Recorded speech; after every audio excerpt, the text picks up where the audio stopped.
I went hiking because I had just quit my job and needed silence. Not the soft kind with music playing low or someone else breathing in the room. I wanted the kind that presses against your ears and stays there. October 2019 felt right for it. The air had weight but no heat. The leaves had started to dry but had not fully dropped. I drove until the road narrowed and the phone signal faded, then parked where I always did. I left my phone in the car. I brought water, a headlamp, a jacket, and a map I already knew by heart. The trail was a 5-hour loop through dense forest and uneven ground. I had done it twice before. Nothing technical. Long climbs, narrow ridges, switchbacks that cut through pine and rock. The kind of place where the path is clear but the world on either side feels endless. I started around noon. By late afternoon, the light was already changing. The sun sat low and stretched shadows across the trail, thin at first, then longer with every minute. For the first few hours, everything felt steady. My pace was slow but consistent. The ground was dry. My boots held well. I listened to my breathing and the scrape of dirt under my soles. I liked the rhythm, kept my thoughts from drifting back to emails, meetings, the last conversation at work that had ended with me standing up and leaving without saying goodbye. Around the third hour, somewhere near a long bend that wrapped around a slope, I noticed something off. It was small, easy to ignore. When I stepped forward, the sound of my foot hitting the ground came a fraction of a second later than it should have. Not by much, just enough to register. I assumed loose leaves were shifting behind me, or that wind was moving through the trees and carrying sound in strange ways. I kept walking. The delay stayed. Every step landed in silence, then answered itself. It felt like walking through water, except nothing else was slowed. My body moved fine, only the sound lagged. I tested it by dragging one foot. The scrape followed late. I told myself the ground was uneven, that rocks were rolling after the pressure released. Then I stopped. I stood still, one foot slightly raised, breath shallow. I waited for the forest to settle. The footsteps did not stop right away. 2 more steps sounded behind me. They were close, same distance as my own stride. Then they stopped. I stayed still longer than felt reasonable. My heart beat hard but even. I did not turn right away. I focused on what I could explain. Small animals move fast and light. Loose soil slides. Sound travels oddly on slopes. I had read enough to know that fear fills gaps quickly. When I finally turned, there was nothing. The trail behind me looked unchanged. Same curve. Same fallen branch half buried near the edge. Same stretch of dirt worn smooth by boots. No movement. No sound except wind high above the canopy. I told myself I had imagined the timing. I started walking again, faster this time. The delay returned. Step, then sound. Every time, I tried to ignore it. I focused on my breathing. I focused on counting steps, 1 through 20 over and over. At some point, I muttered something under my breath. Not a sentence, just a word meant to steady myself. The sound came back to me almost immediately. Same tone, same volume, same breath. It did not sound like it came from behind or ahead. It felt close, like it was said from the space around my head. I stopped again. My throat tightened. I did not repeat the word. I waited. The forest was quiet. No birds, no insects, just the wind moving high above. I took another step. The delay happened again. I whispered another short phrase, more out of habit than intent. Came back the same way. Not louder, not distorted, just returned. I felt heat rise in my face. I thought about the shape of the trail, the slope, the trees forming a shallow corridor. Sound can reflect cleanly under the right conditions. A whisper can travel farther than expected. Stress sharpens hearing. Fatigue warps perception. I told myself all of that and kept moving. From that point on, I did not speak again. I did not hum or breathe loudly. I focused on moving forward and keeping my balance. The light dimmed faster than I expected. Clouds slid in front of the sun, flattening the color of everything. The forest turned gray and brown. Depth became harder to judge. The delay in sound never left. It stayed with every step. felt like someone matching my pace without touching me. I knew that was not happening, but knowing did not make it easier. When I reached a junction that led back toward the parking area, I took it without hesitation. Cut the loop short but brought me downhill faster. The path narrowed and dropped steeply. Loose gravel slid under my boots. Each slide answered itself late, doubling the sound. It made the sense of being followed stronger. I broke into a jog. My lungs burned from the incline and the cold air. My legs shook. The sound problem worsened. Every footfall stacked behind me. I did not stop until my chest ached and my vision tunneled. Near the bottom, the trees thinned. The wind shifted. The trail widened and leveled out. The delay faded. The sound of my steps lined up again with my movement. The forest felt ordinary, empty, silent in the right way. I reached the car just before dusk. My hands shook as I unlocked it. I sat inside for a long time without starting the engine. My ears rang from the sudden quiet. On the drive home, I replayed everything. I did not feel chased. I did not see anyone. Nothing touched me. Nothing blocked the trail. The only thing that happened involved sound and timing. Over the next few weeks, I read about auditory processing under stress, about how fatigue and anxiety can cause slight delays between action and perception. I read about how slopes and tree density can create clean echoes that arrive just late enough to confuse the brain. I learned that whispering produces a narrow sound that reflects more precisely than speech, especially in still air. I learned that when people are exhausted and alone, the brain fills in gaps with familiar patterns. The explanation fit. My body was tired. My mind was raw. The terrain was perfect for sound to misbehave. Nothing followed me. Nothing repeated me. My own voice and movement came back through the forest at the wrong angle and the wrong time. That knowledge helped, but it did not erase the memory. I still hike. I still go alone. I still love the quiet. I just do not speak out loud anymore. When I need to steady myself, I do it in my head and let the forest stay silent. I hike alone because it quiets the noise in my head. Anxiety has a way of stacking thoughts until they press against each other, and walking gives them somewhere to spread out. In September of 2016, I lived close to the Appalachian foothills, close enough that I could leave work, throw on boots, and be on a trail before the light softened. That afternoon was meant to be simple. A short out and back before sunset.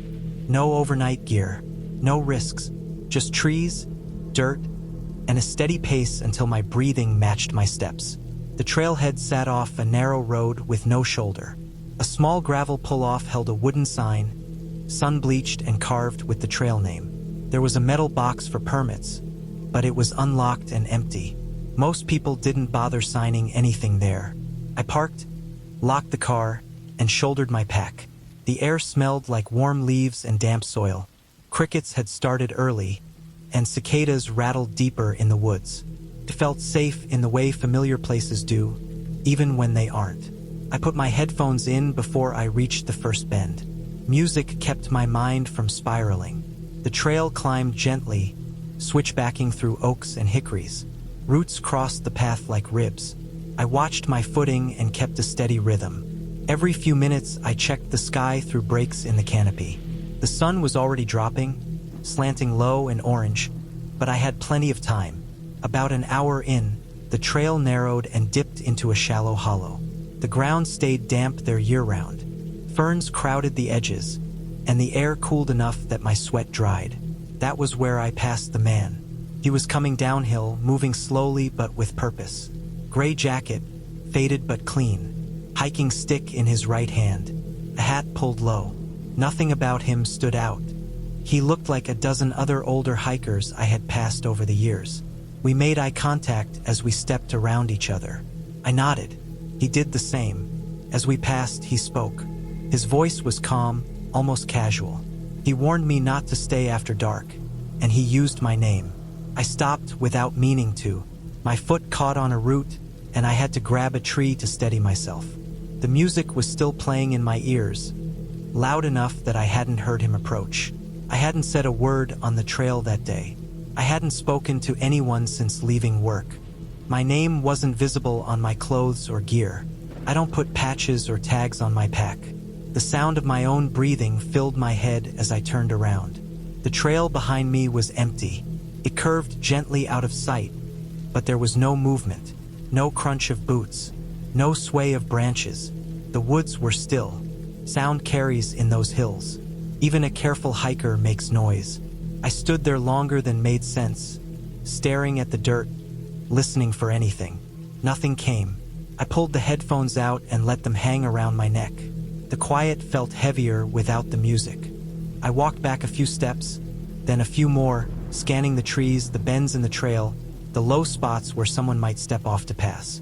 There was nowhere he could have gone without making himself known. The ground was soft enough to hold prints, but the path was worn and churned from summer traffic. I couldn't pick out anything useful. My first thought was that I had imagined it. Anxiety does that sometimes. It fills in gaps. It adds details that weren't there. But the memory was clear. The tone of his voice, the shape of his jacket, the exact way my name landed, familiar and wrong at the same time. I knew I hadn't misheard it. I turned around and headed back the way I had come, faster than before. The trail felt different going downhill. Shadows stretched longer. The woods seemed to close in, not threatening, just indifferent. I kept looking over my shoulder. Each bend felt like it might reveal him again, standing there, waiting. Didn't. By the time I reached the trailhead, the sun was low enough that the sky had gone pale. I unlocked the car with shaking hands and sat inside for a few minutes before driving. The road back to town wound through trees and fields. I checked the rearview mirror more than I needed to. Nothing followed me home. That night, I tried to explain it away. I told myself he could have known me from somewhere else. Small towns overlap. Faces repeat. Names get passed around. I hike often enough that someone could have noticed me before. Maybe he'd seen me sign a register on a different day. Maybe he'd heard someone call my name at the trailhead once and remembered it. Those explanations almost worked until I pictured the empty permit box and the way I had arrived alone, late in the day.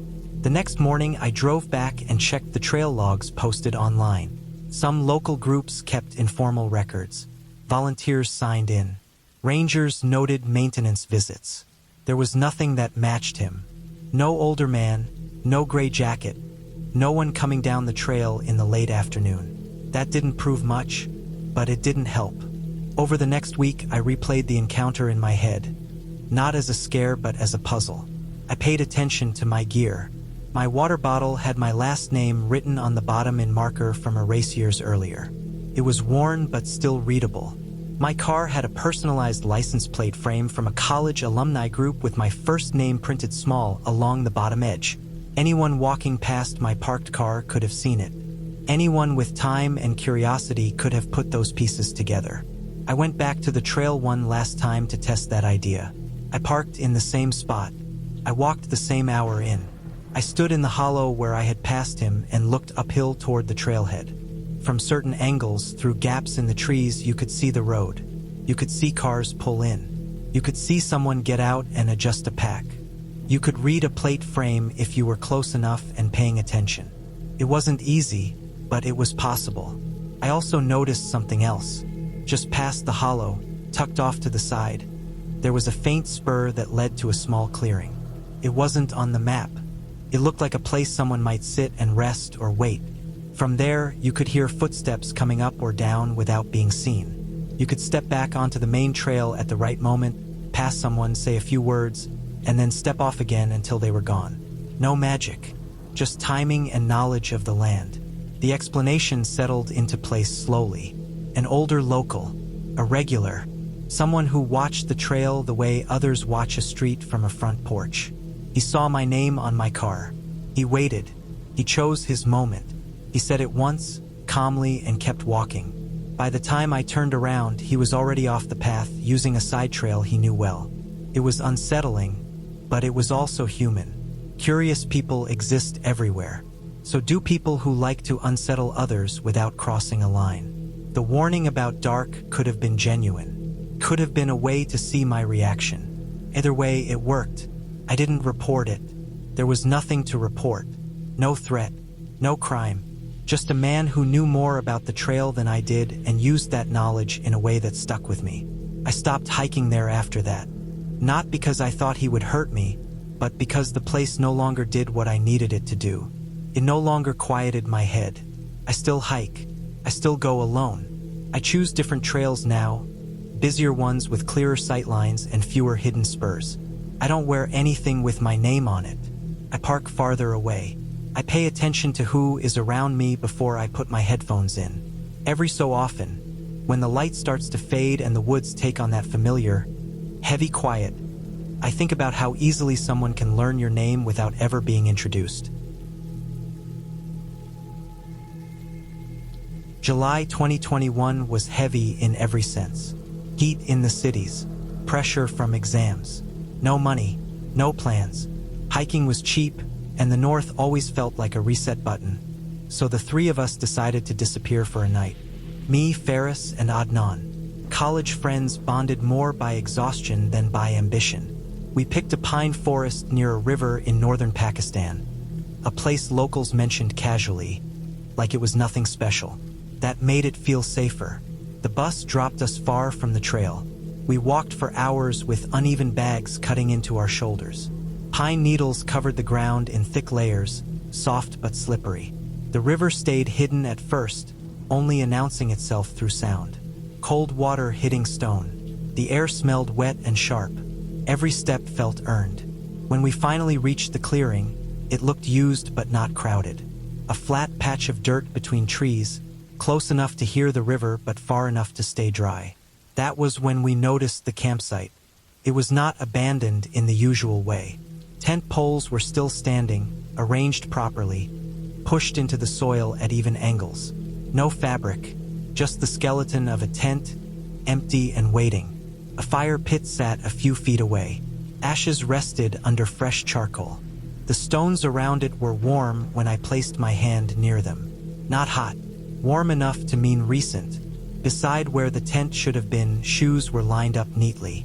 Pair of worn hiking boots, rubber sandals, clean socks tucked inside one shoe to dry. The forest was quiet. No birds, no insects. The river kept moving like nothing was wrong. We walked around the area slowly, careful not to disturb anything. The ground was dry but showed no clear tracks leading away from the site. No dragged marks, no scattered gear, nothing broken. It felt paused, like someone had stepped away for a moment and never returned. The shoes bothered me the most. People do not leave shoes behind. Not here, not without a reason. We stood there longer than we should have. Hunger and fatigue dull judgment. Leaving meant walking until dark. Staying meant saving energy. We convinced ourselves that hikers sometimes pack early, that maybe they left in a hurry, that maybe animals dragged the tent fabric away. None of those explanations held up when examined closely, but they sounded good enough. We set up our own tent a short distance away, close enough to keep the fire pit between us and the river. I avoided touching anything from the other campsite. It felt like crossing a line. The sun dropped fast behind the trees. Shadows stretched and merged. The temperature fell sharply. We ate quickly. The forest did not return to normal. It stayed quiet in a way that pressed against the ears. Sleep came in fragments. The ground felt uneven under my back. The air stayed cold and damp. I woke once to the sound of the river rising, then again to complete silence. The third time I woke, it was because something felt wrong in my body, the kind of alertness that comes before thought. Ferris was shaking my arm through the sleeping bag. He did not speak. He leaned close, his breath shallow. His eyes were open too wide. I listened. Footsteps moved around the tent. Slow, careful, bare feet on dirt and pine needles. No weight shift from shoes. No stumble. The steps stopped, then started again from another angle. The person circled us once, maybe twice. The sound never rushed. Whoever it was knew exactly where they were stepping. My chest tightened. I could not move. The footsteps came closer to my side of the tent. The ground pressed down slightly as weight settled inches from my head. The fabric dipped inward. The outline of a knee pushed against it, then a hand. Whoever it was sat down. There was no breathing sound. No fabric rustle. No cough. No smell of smoke or sweat. Just pressure. Stillness. I stared at the tent wall until my eyes hurt. My thoughts narrowed to simple facts. Someone was there. They were close enough to touch. They were not drunk. They were not lost. They were waiting. Time stretched. My legs cramped from staying still. Ferris stopped shaking. Adnan's breathing stayed slow, controlled. The person outside did not move. The forest did not move. The river stayed steady, distant, indifferent. Eventually the pressure eased. The fabric returned to its shape. Bare feet moved away, slow as before. The steps faded into the trees, not toward the trail, not toward the river. Just deeper into the forest. None of us slept after that. Morning came thin and gray. Fog hugged the ground. The forest woke up carefully. Birds testing the air with short calls. We stepped out of the tent together. The other campsite was empty. The shoes were gone. The fire pit was cold. Our food bags were missing. Everything else we owned was untouched. Phones, cash, watches. Even the stove sat where we left it. The pattern was clear. Someone had been there before us. They had camped, eaten, warmed themselves. Then they had stripped the site down to nothing portable and useful, leaving behind only what could not be carried easily. The shoes made sense now. Extra weight, wrong size, not worth keeping until morning. They had come back for them after making sure we were asleep. The person had not wanted confrontation. They wanted supplies. They knew the area well enough to move barefoot at night. They knew when to approach and when to wait. Sitting outside my side of the tent had been a test. Checking for movement, for resistance. We packed fast. No talking. The forest felt closer in daylight, not safer. Every sound felt deliberate. We followed the river until we reached the trail, then kept walking until the trees thinned and the road appeared. Only then did my hands stop shaking. Later, piecing it together, the explanation stayed grounded. Northern forests hide more than hikers. Seasonal workers, runaways, people avoiding checkpoints, people who live between trails and know how to take what they need without leaving marks. A warm fire and abandoned shoes were not a mystery. They were a warning we failed to read. None of us hike together anymore. We still talk. We still remember the trip. The memory stays sharp because it was real, because nothing supernatural happened, because the danger came from someone human, patient, and close enough to touch.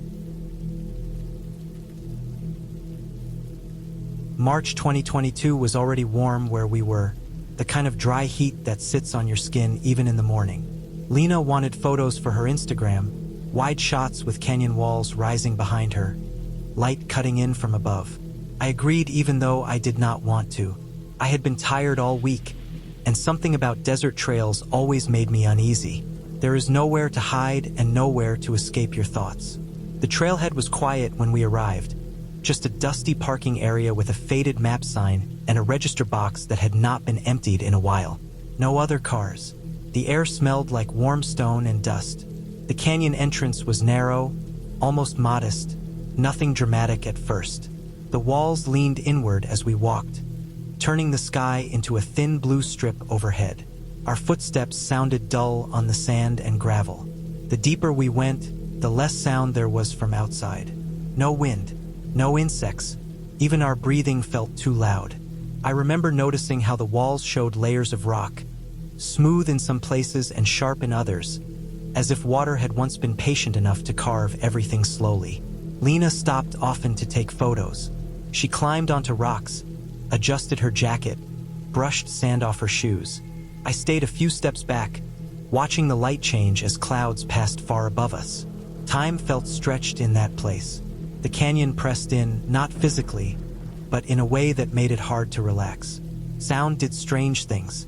A pebble kicked by accident would snap against the walls and come back sharper than expected. About halfway through, I became aware of our footsteps echoing more than they should have. Each step landed with a second sound, heavier, closer, perfectly matched to our pace. At first I thought my brain was filling in gaps, the way it does when you stare too long at the same thing. I slowed my steps to test it. The sound slowed with me. When I stepped on firmer ground, The sound shifted exactly the same way. We stopped walking. The canyon went dead silent. No echo, no scrape of gravel, no movement at all.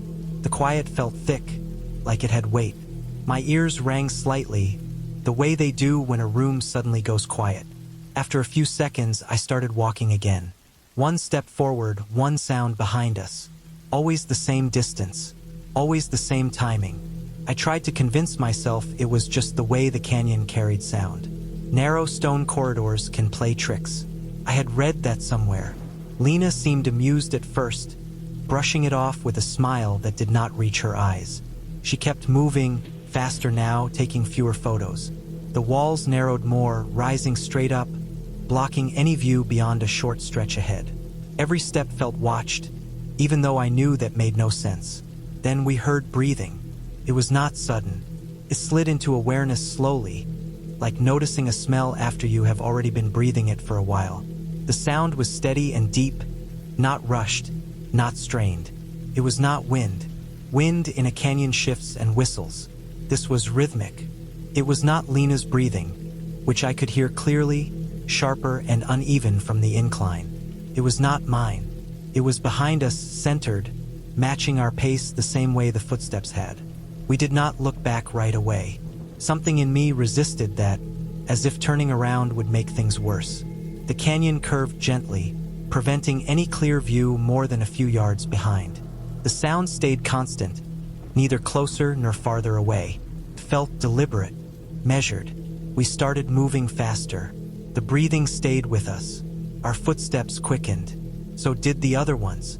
Gravel slid under our shoes. Small rocks tumbled down the sides, clicking and snapping. The canyon amplified everything. The walls reflected sound back at us in confusing layers, but the breathing cut through all of it, clean and centered. Panic is not always loud. Sometimes it is a tightening, a narrowing of focus. I stopped thinking about photos, about the trail, about anything except the space ahead and the sound behind. We were not running yet, but we were close. When we finally broke into a run, the breathing behind us changed slightly, growing louder, but still steady. Whoever or whatever was there ran with us, not chasing, not falling back, holding the same distance as if by choice. I expected to hear shouting, laughter, some sign of a prank or another hiker playing around. There was nothing like that. No voices, no footsteps breaking rhythm, just the same measured sounds over and over, locked to our movement. The canyon walls blurred as we ran. My chest burned. My mouth tasted like dust and metal. The exit came into view suddenly, the canyon widening enough for sunlight to flood in. The sky opened up. As soon as we crossed that threshold, the sounds stopped. All of them. Our footsteps returned to normal. The breathing vanished completely, as if someone had turned off a switch. We ran a few more steps into the open desert before stopping, bent over, gasping. We waited. Nothing came out of the canyon after us. No movement, no sound. The narrow passage behind us looked harmless again, just stone and shadow. We checked the ground near the exit, expecting to see footprints, scuffed sand, anything. The trail surface was hard-packed with scattered gravel. Our own tracks were faint and already breaking apart. There was nothing else to see, no clear impressions, no signs of an animal or another person. We stayed there for a long time, watching the entrance, listening. The desert beyond the canyon had its own quiet, wider and less oppressive. Wind moved through scrub farther out. A bird called somewhere high above. Nothing came from the canyon. On the drive home, neither of us spoke much. The explanation settled slowly, the way uncomfortable truths often do. The canyon had been narrow enough to funnel sound in strange ways. Another hiker, likely a trail runner, could have entered behind us without us noticing. Someone experienced, keeping a steady pace, breathing evenly. In that confined space, sound would have bounced forward, making it seem closer and more controlled than it really was. When we ran, they ran. When we stopped, they stopped, either confused by our behavior or unwilling to pass in such a tight space. At the exit, they likely turned onto another branch of the trail or slowed, letting us go, never realizing the effect their presence had on us. There were no animal tracks because the ground was wrong for it, too firm to hold detail. There were no voices because not everyone announces themselves on a trail, especially in places where sound behaves badly. There was no need for anything impossible to explain what happened. Just timing, terrain, and two people already on edge. Lena never posted the photos. She deleted them instead, along with the location tag she had planned to use. We never went back to that canyon. Even now, when I think about it, I remember how precise the sounds were, how controlled. Not malicious, not random, just close enough to remind me how fragile our sense of space and safety can be when the environment strips everything down to stone, sound, and breath. I set out early in May 2018, before the sun had fully climbed over the ridges of the Pacific Northwest. The air was damp and cool, the kind that sticks to your skin and makes you aware of every movement. I'd hiked these trails countless times, so I felt confident. I was training for a longer expedition, trying to build endurance and test my gear. My pack was heavy but well-balanced, and my boots had molded to my feet over months of use. Everything about the morning felt ordinary, familiar. The main trail wound through dense firs and cedars, their trunks dark and rough under my fingers when I brushed past them. Moss clung to the bark, bright green against the deep brown, and tiny ferns sprouted at the base, brushing against my shins. Birds were calling intermittently, woodpeckers tapping in the distance, a squirrel rustling in the canopy above. The smell of wet earth and pine was sharp and clean, grounding me in the rhythm of walking, breathing, observing. About 2 hours in, I noticed a narrow path branching off to the left. It was barely worn, the kind of trail that suggested occasional use rather than frequent traffic. I didn't recognize it, even though I thought I knew this forest well. Curiosity got the better of me. I hesitated, checked my watch, then slipped onto the trail. It was steeper than it looked, twisting between the trees, roots exposed in awkward patterns that made each step deliberate. My boots caught once or twice, but I didn't care. I needed the extra challenge, the unfamiliar. The path narrowed further, and the sunlight filtering through the canopy dimmed. The forest seemed tighter here, branches brushing against my arms, ferns thick on either side, soaking the lower half of my pants with dew. The further I walked, the quieter it became. First, I noticed the birds had stopped singing. Then the insects. I stopped, listening. But there was nothing but my own boots crunching against the soft, damp ground. My breath felt loud in my ears. I reached for my GPS to make sure I wasn't straying too far. The screen blinked once, then went dark. I tapped it, shook it slightly, but it remained dead. A strange unease settled over me. Not fear, exactly, but a tightness I couldn't shake. I checked the trail ahead. It twisted further into the forest, almost disappearing into a wall of trees. I turned around. The path I'd come from seemed wider, but something was off. The trail had changed. It was overgrown, indistinct, like the forest had swallowed it. I took a deep breath and tried to retrace my steps. The ground felt wrong, uneven in ways I didn't remember. Roots and rocks seemed to appear where there hadn't been any before. The air felt heavier, humid and still, as though the forest itself was pressing in. My heartbeat sped up. Every sound I made, footsteps, pack straps shifting, breathing, felt amplified, echoed unnaturally, then vanished. There was no other noise, no birds, no wind in the leaves, no distant calls, nothing. I walked in what I thought was the right direction, marking trees in my mind, trying to keep track of landmarks. Hours passed, or at least it felt like hours. I counted steps, turned at angles I thought familiar, but nothing led me back to the main trail. My water was low, and the sun had begun to dip behind the mountains, casting long shadows that made every tree look like a wall closing in. I kept moving, but the forest was relentless, a maze of green and brown that looked the same in every direction. Eventually, I stumbled over a root and fell forward onto a patch of moss. My hands were scraped and bleeding slightly, my knees wet. I sat for a moment, breathing hard, trying to calm the rising panic. I told myself I had to keep moving, that there was always a way out. When I finally pushed up and continued, I noticed something strange. The forest began to thin, just slightly, and a faint light broke through the trees. I moved toward it, hesitant but desperate, and in a few minutes I emerged back onto the main trail. I froze, looking around. The familiar path stretched out in front of me, just as it had been that morning. My GPS was back on, displaying my location perfectly. I checked my watch. 10 minutes had passed. 10 minutes. Not 2 hours. Not even 1 hour. 10 minutes. My stomach dropped. Every step, every turn, every anxious minute in the suffocating quiet of that other trail had felt endless. I took a slow, steadying breath. I walked the main trail for another hour, trying to calm myself, trying to understand what had happened. Nothing about the forest had changed. Birds chirped. The wind rustled through branches. Squirrels darted across my path.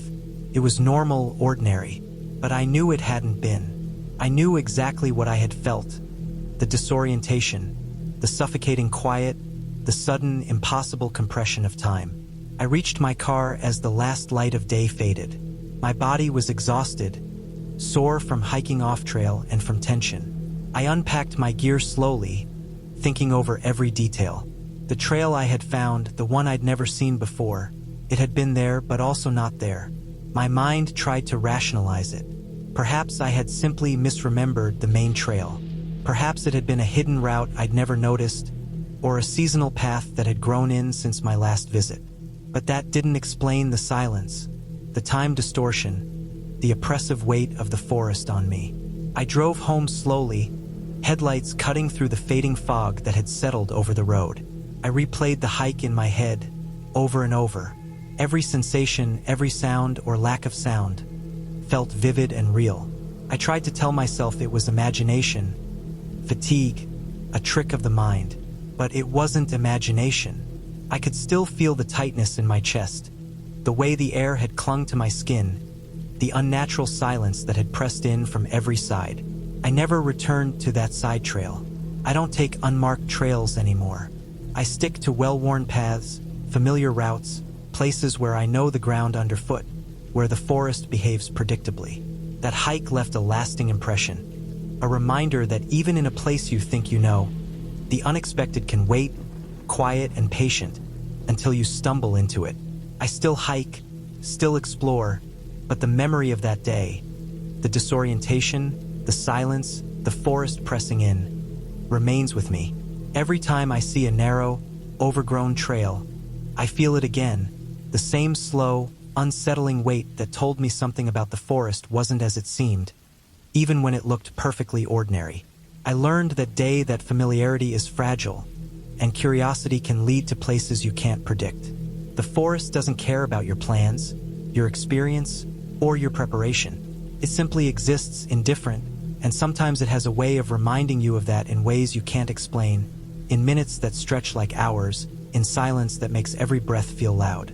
I'll never forget it, and I never will. We underestimated the trail. Simple as that. We thought it would be a short afternoon hike, maybe 2 or 3 hours at most, a quick escape from the city heat. By the time we reached the midpoint, the sun was already leaning toward the horizon, spilling long shadows between the pines. The forest smelled dry, dusty, like burnt wood mixed with the late summer decay of fallen leaves. I remember thinking that the last stretch would be easy, that we could make it back before dark. But the trail had other plans. The path narrowed, twisted through gullies and over roots, and suddenly the map we had relied on so confidently felt useless in our hands. By the time the sun dipped below the ridgeline, the forest was already swallowing us in half-light. My friends fumbled for their phones, illuminating the trail with weak beams that barely reached the rocks and branches in front of us. The air cooled quickly, sharper than I expected for August, and the soundscape of the woods changed. Birds were gone, replaced by the distant rustle of something moving through the underbrush, and the occasional snap of a twig made every footstep tense. We weren't scared at first, just frustrated, trying to keep pace, to not trip on roots that suddenly seemed huge in the weak phone light. I remember thinking how absurd it was, for people with flashlights, all grown adults, suddenly cautious in a trail we had all underestimated. That's when we noticed the lights. At first, I thought one of us had dropped a phone, or maybe someone on a parallel trail, but then I realized the movement was deliberate. White lights, steady, weaving slowly between the trees, too high to be a phone carried by someone crouching and too low to be a helicopter hovering in the sky. The beams weren't random. They moved with purpose, almost tracking us, shadowing our steps. I stopped walking instinctively, and the others did the same. The lights halted, as if mirroring our pause, staying just behind the treeline, just out of clear view. There was a quietness that settled over us then, the kind that presses against your chest and makes you aware of your own heartbeat. We kept moving, slowly, then a little faster, telling ourselves it was probably another group, maybe lost hikers like us. But the lights didn't vanish. They moved with us, shifting between trees, never rushing, never stopping entirely, always staying just behind. The forest seemed bigger in that moment, every tree a potential hiding spot, every shadow a flicker of movement. The wind carried the smell of damp pine and dry dirt, but something else lingered, metallic, faint, like something had been crushed and dragged across the ground. I couldn't tell if it was real or just my mind trying to rationalize the fear curling in my chest. At one point, the lights split, two beams now, moving independently but still pacing us. I noticed my hands shaking, the flashlight struggling to stay steady. Then a third appeared, threading between the trees differently, closer to the trail than the others, zigzagging like it was testing us. I tried to calm myself, focusing on the sound of our boots on the dirt, the rustle of the branches underfoot, the way the trail twisted and turned. But the lights were persistent, patient, and oddly organized, never converging, never leaving us alone. It felt deliberate, like someone had studied the way people behave in the dark, the way fear makes you stumble and glance over your shoulder. We reached the steepest part of the trail, where the incline narrowed and the roots formed natural steps. The forest floor dropped sharply to our left, the shadows deep enough to make me doubt my own vision. I fell behind slightly, heart hammering, trying to ignore the lights that seemed to shift closer, closer with every step. My friends' breathing sounded loud in the dark, their flashlight beams jerking from side to side as if they were trying to make sense of the same thing I was. The lights split again briefly, three beams converging and then separating, moving around obstacles always behind us, never catching up but never letting us go. When the parking lot finally appeared in the distance, the relief was immediate. Concrete and cars, familiar shapes, and the faint glow of streetlights breaking the monotony of the forest darkness. We sprinted. I remember the feeling of dirt kicking up under our shoes, the rough bark scraping against hands as we grabbed branches to steady ourselves, the heavy pounding of our lungs. Behind us, I could swear the lights accelerated, but as we crossed the last line of trees, they vanished completely. The treeline swallowed them. Nothing but shadows remained. We collapsed in the parking lot, bent over, gasping, the adrenaline making our legs shake uncontrollably. No one spoke. We didn't need to. The lights were gone, but the memory of them lingered, a pressing weight in the silence. My hands were still trembling as I dug my phone out of my pocket to check the battery, the camera, anything to convince myself it had all been real, or that it hadn't. That's when one of us noticed the audio.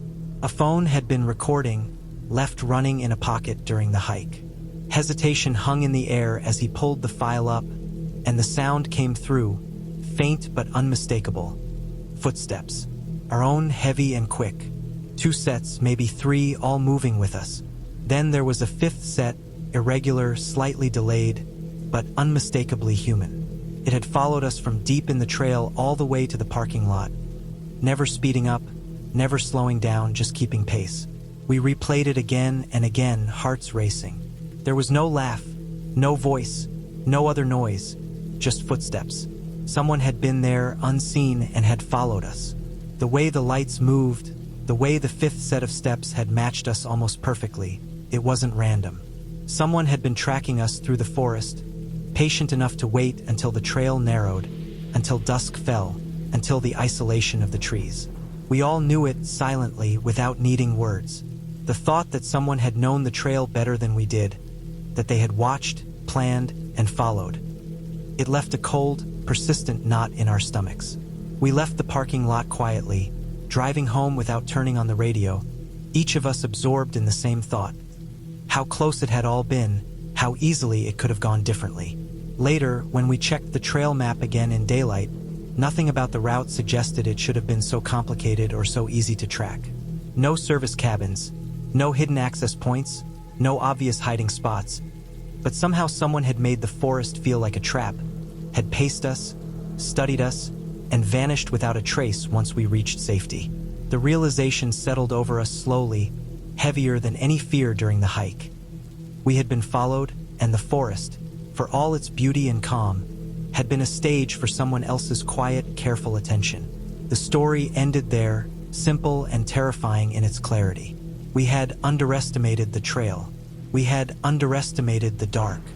And we had underestimated the quiet patience of someone who knew the woods better than we did. The lights weren't supernatural. The footsteps weren't imagined. It was human, and that made it worse because it meant it could happen again, anywhere, anytime, and there would be no warning beyond the shifting patterns of a few patient beams through the trees. I had been hiking for hours, moving up the rocky hillside trail just outside the outskirts of my town in Pakistan. It was November, the air sharp but dry, carrying a faint dustiness from the lower valleys. I often hiked when I needed to clear my head after arguments. Something about the rhythm of walking and the empty silence of the hills calmed me. That day, though, I went farther than usual. The trail became steeper, less defined. Loose stones underfoot slid occasionally, forcing me to slow down and plant each step carefully. The sun was dropping behind the ridges, brushing the rocky slopes with an orange glow that sharpened every edge. I liked that light, how it turned the hillside into a sculpted landscape, but it also stretched shadows in ways that made the terrain look unfamiliar. Even though I'd walked these paths before, I found the rock unexpectedly. It wasn't part of the trail itself but sat just off the side, almost hidden behind a small rise of rubble and dirt. Flat, wide, and smooth on top, it looked like someone could sit there for hours without noticing the cold stone beneath. But it wasn't that caught my attention. The words carved into it did. Deep grooves cut into the surface, jagged and fresh. They read, "Turn back before you hear it." I laughed, nervously, at first, and then louder, forcing myself to shake the unease. It seemed absurd, childish, almost like some prank for hikers passing through. My stomach tightened without my noticing. There was no way someone had carved that without being nearby recently.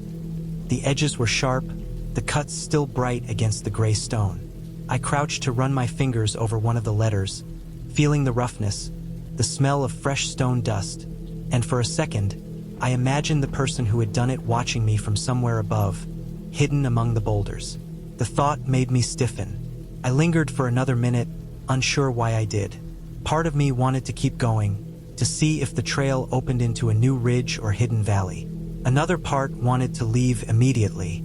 I finally decided to stand and step back onto the path, reasoning it was probably just some prank. The wind shifted, carrying a faint rustle from the trees and loose brush above me, and that momentary movement made me glance up, heart skipping. There was nothing, just shadows. I started walking again, slower this time, eyes scanning the surrounding rocks and scrub. 10 minutes later, I heard it. Faint at first, a soft, uneven sound that didn't belong to the wind. I stopped immediately. My pulse quickened. The sound became clearer, crying, quiet, almost cautious, like someone or something was trying not to be heard. The tone was high, fragile, not loud enough to carry far, but close enough that I couldn't mistake it for birds or the rustling brush. I froze, trying to locate the source. The sound came from the slope above me, but I couldn't see anything. My first instinct was to investigate, to climb toward the noise, but some instinct deep in my chest, something I couldn't name, made me take a step back instead. I turned and started walking down the trail the way I had come. The crying didn't stop, followed me. Every step I took, it moved too, lingering just behind, then beside me, never quite catching up, never fading. My hands were clammy, and I felt sweat along my hairline even though the air was cold. My breathing felt loud in my ears, heavy and uneven, and I realized I was gripping the straps of my backpack too tightly. My mind raced through explanations. Maybe a lost child, maybe someone hurt, maybe someone waiting to scare hikers like me. The rational thoughts collided with the irrational, the fear that had lodged itself in my chest. The trail became harder, the loose stones more treacherous. Every small slip underfoot made my stomach tighten. My eyes darted from shadow to shadow, from ridge to rock, scanning for movement. The crying remained, a haunting constant. I forced myself not to run, thinking running would only make me stumble and make whatever was following me come closer. I walked as steadily as I could, every step deliberate, my ears straining to catch the smallest shifts in the hillside. When the trail began to flatten and I reached the point where it curved toward the main road, the crying stopped. Abruptly, the silence was so complete that I stumbled in my next step, expecting the sound to explode behind me. It never did. I slowed and looked around. Nothing. No one was visible. The air was empty, the wind still whispering through the rocks, but no sound of movement. My chest ached with relief, my knees weak. I reached the main road and stepped onto the asphalt, the solid surface grounding me in a way the hillside hadn't. The transition from rock and dirt to smooth road made the fear evaporate almost instantly, like flipping a switch. I kept walking slowly, shoulders sagging.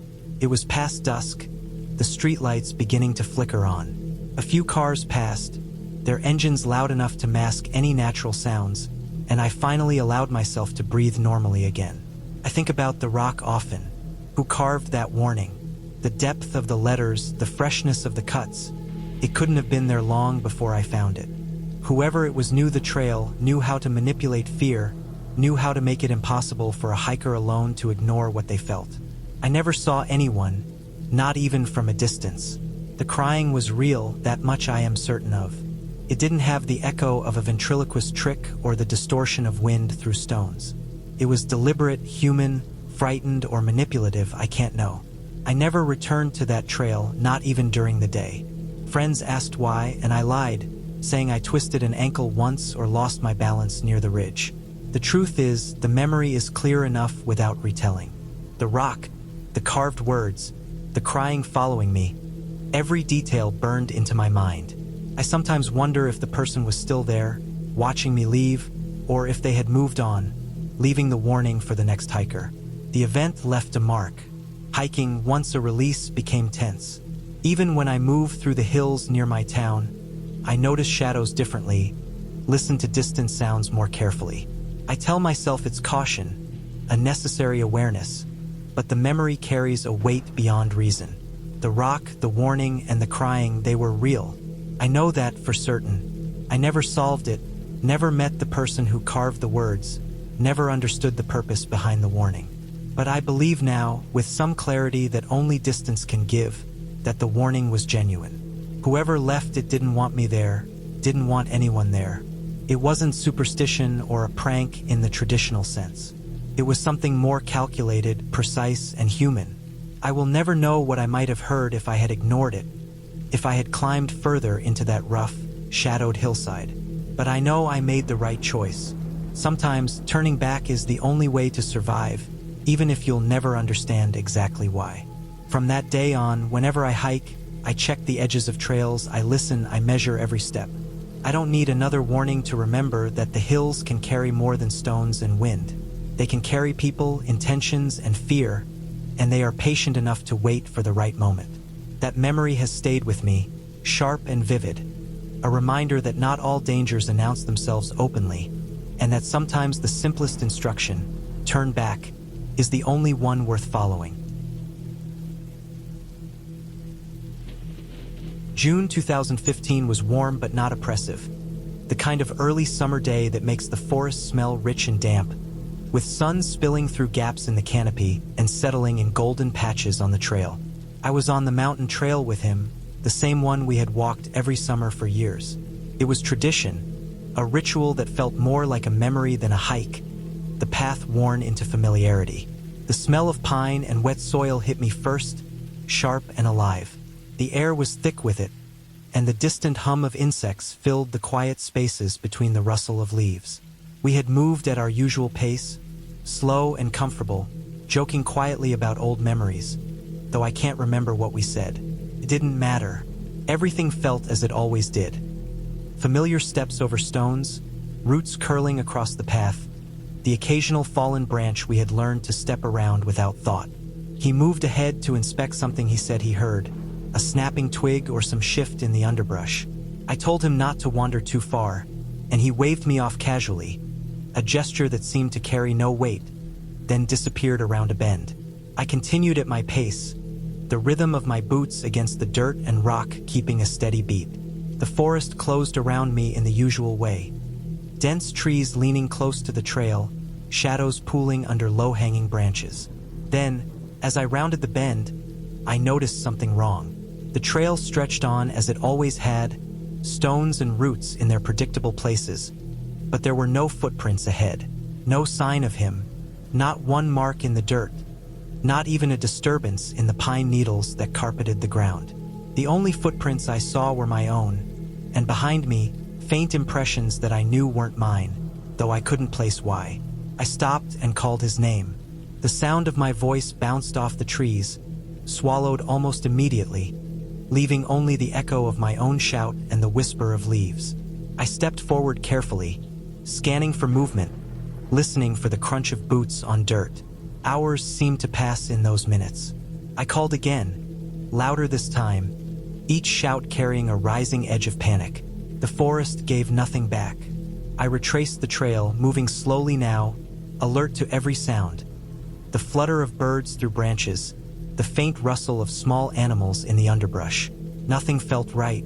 Every familiar marker along the trail, the twisted root, the split pine, the moss-covered boulder, looked the same but felt wrong. It was as though the forest had shifted just enough to make me doubt what I knew.